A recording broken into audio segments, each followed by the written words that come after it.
Money is not the only thing we can give. We can give forgiveness, love, or even just a simple smile to make someone's day.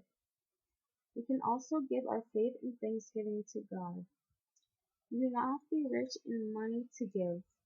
You have to be rich in spirit and have kindness within your heart.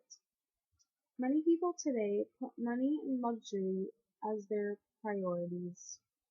We become less focused on other people's needs and become greedy and selfish.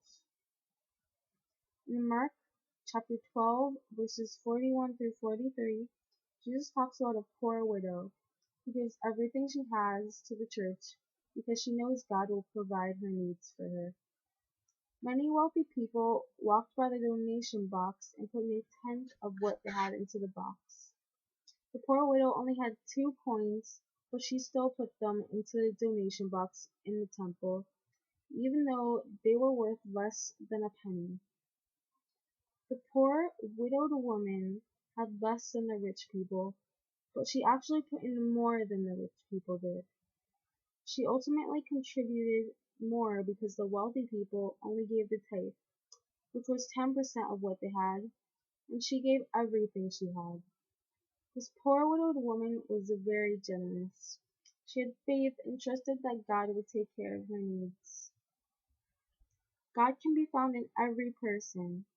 When we are giving to a person in need, we are not only giving to them, but we are also giving to God. Jesus once said, "Whatever you did for one of the least of these brothers of mine, you did for me." So when you are helping someone in need, you are pleasing God. God gave his only begotten Son, Jesus Christ, to save us from sin. So we should want to do everything we can to give back to him. Deuteronomy chapter 16, verse 17 says, "Every man shall give as he is able, according to the blessing of the Lord your God which he has given you." To give to others, you do not have to be wealthy or poor. You just have to be willing to be generous. Avoiding greed is harder than it seems.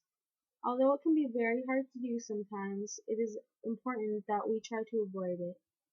We should spend more time giving to others than being materialistic. We should be content with what we already have and not desire something that someone else has.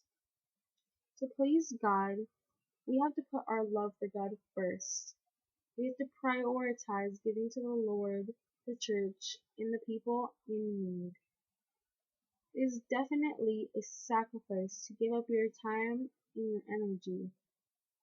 Unlike money, time and energy are impossible to redeem. A great example of a selfless person is Mother Teresa. Mother Teresa was a Catholic nun who devoted her life to helping the poor, the sick, the needy, and the helpless. She heard God's call for her to help the poor in India when she was 36 years old. She set off to help the poorest of the poor in India. She herself constantly starved, and she even had to beg for food sometimes. She certainly embodies these principles of a true Catholic by putting others before herself.